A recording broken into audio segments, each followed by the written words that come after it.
Untuk meredam penyebaran virus, maksud kami penyebaran COVID-19, Kota Bekasi telah memberlakukan jam malam sejak hari Minggu kemarin. Lalu apa alasan pemberlakuan dan seperti apa mekanisme pemberlakuan jam malam ini? Kita telah terhubung dengan Wali Kota Bekasi, Rahmat Effendi.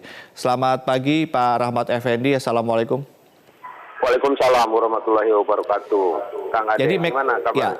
Ya, baik Pak Rahmat. Ini mekanismenya di jam malam ini dimulai jam 9 sampai jam berapa? Lalu kemudian ini akan sampai waktu berapa lama, berapa minggu ke depan ini akan diberlakukan? Ya gini, Ade. Jadi proses penetapan bagaimana kita mereduksi sebuah kegiatan sampai dengan jam 9 itu dari sejak surat edaran berkenaan dengan tempat hiburan, terus sampai dengan minimarket. Nah, itu kita kelola secara bertahap dan pada akhirnya adalah law enforcement. Nah, law enforcement ini kita bicarakan dengan Muspida, ya, dengan Pak Kapolres, Pak Dandim, memutuskan bahwa kegiatan-kegiatan atau ada orang yang bergerombol ya melakukan kegiatan setelah jam 6, maka Muspika, ya, Pemda melakukan kegiatan penegakan terhadap patroli-patroli yang kemarin sudah ada beberapa. Sudah sudah ditindaklanjuti, akan ada persidangan terhadap mereka yang tidak patuh terhadap sebuah edaran yang sebenarnya kepentingan untuk kita bersama. Ini berlaku sampai kapan ya Pak? Kami targetkan ini setelah tanggal 14 April ini masih belum terjadi penurunan, masih kita kasih waktu lagi sampai tanggal 21. Jadi secara bertahap terus. Baik, Pak Rahmat Effendi, artinya jalanan-jalanan akan ditutup total atau aktivitas yang transportasi kemudian jam 9 malam sampai jam 6 pagi ini tidak boleh melakukan aktivitas apapun atau seperti apa Pak? Nah gini, ini jangan sampai salah lagi nanti ya. Yang kita lakukan itu adalah dalam rangka ya menindaklanjuti sebuah karantina wilayah terbatas. Kita sudah bentuk siaga RW, ya. Jadi di tingkat RW, di tingkat kelurahan, di tingkat kecamatan itu, ya kita melakukan sebuah isolasi terhadap pergerakan orang. Nah, jalan-jalan utama, jalan provinsi, jalan negara itu kita tidak melakukan itu. Jadi kita penyisirannya ada pada jalan kecamatan yang menghubungkan kecamatan satu dengan kecamatan lainnya dalam sebuah wilayah Kota Bekasi. Gitu. Jadi kita mengisolasinya pada kewenangan daerah. Jadi setelah kita melihat DKI sekarang ini sudah menggunakan PSBB ya, nah, saya sampaikan juga ada per hari ini nih kita yang TDP ini sudah 755. Bahkan semalam jam 11 kita update dari jam 3 siang kemarin itu yang positif 56, sekarang sudah 65. Artinya belum sampai 24 jam pergerakannya luar biasa. Cepat, ya? peningkatan yang positifnya. Nah yang 65 orang saat ini positif di mana saja mereka melakukan isolasi dan perawatan Pak?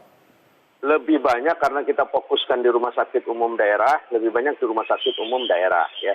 Ada beberapa di rumah sakit yang kita tunjuk ya, bahkan kita juga menyiapkan jika terjadi perburukan kita menyediakan 100 bed lagi di stadion sekarang ini yang sebagai posko darurat COVID-19 di Kota Bekasi. Baik. Pak Wali Kota tadi Anda mengatakan ada sidang-sidang untuk warga-warga yang selama ini melanggar aturan yang diterapkan. Sanksinya apa sih Pak untuk mereka yang tetap bergerombol, melakukan aktivitas dan juga melakukan lalu lalang di jalan-jalan atau di lokasi-lokasi yang memang dalam cakupan wilayah Anda ini?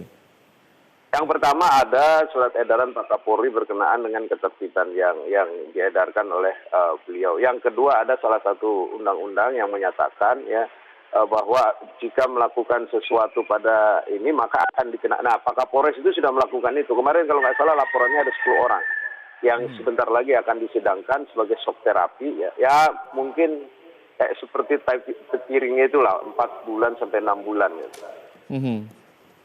Ada sanksi lainnya kah Pak? Sanksi lainnya kalau memang hanya ya pada batas yang ringan kita kumpulkan di rumah singgah. Ya kita kumpulkan di rumah singgah, kita ada tempatnya kapasitas 200 orang. Ya di sana nanti ya diberikan semacam pemahaman, dicatat ya dokumennya. Setelah itu kita kembalikan ke wilayah ke alamatnya masing-masing. Baik. Apakah ada hal-hal yang membuat warga terlepas dari sanksi pemberlakuan jam malam, Pak? Pengecualian dalam arti.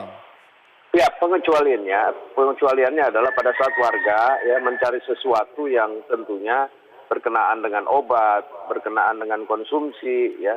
Dan tadi pun kita masih berikan kesempatan pasar tradisional itu kita jam 2 sampai jam 6 pagi. Artinya pada saat toleran jam 9 malam sampai jam 6 itu di dalamnya sudah ada kegiatan pasar tradisional yang melakukan transaksi ya.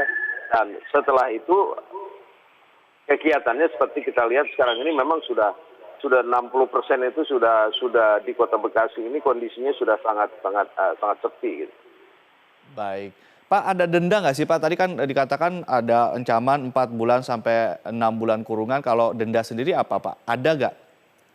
Kalau denda itu kan nanti tergantung keputusan ya dari sebuah yang diajukan oleh Pak Kapolres tentunya oleh pengadilan. Ya, saya belum tahu dendanya apa, tapi ini udah masuk kepada law enforcement di Kota Bekasi. Baik. Pak, kalau kita lihat kan PSBB, saya dapat informasi tadi malam untuk DKI Jakarta sudah ditandatangani oleh Menkes. Kalau Bekasi sendiri apakah mengajukan juga untuk PSBB atau lewat Gubernur Jawa Barat kah atau seperti apa Pak? Kalau kami kan harus melaporkan kepada Pak Gubernur, melaporkan Baik. tentunya kalau PSBB ke Menkes. Nah, kalau DKI sudah diberikan izin ya, melalui PSBB oleh Menteri Kesehatan, berarti 60%, 70% warga kami itu ya secara khusus yang tentunya yang tidak diperbolehkan, berarti mereka tidak melakukan kegiatan ke DKI. Nah, ini ada sebagian Baik. besar kan warga kami melakukan ke DKI. Baik. Baik. Artinya ini juga akan berdampak juga terhadap jam malam dan juga kebijakan-kebijakan yang diterapkan di Bekasi begitu ya. Baik, terima kasih Pak Rahmat Effendi telah bergabung bersama Terima kami kasih, di Ade. Headline News Metro TV.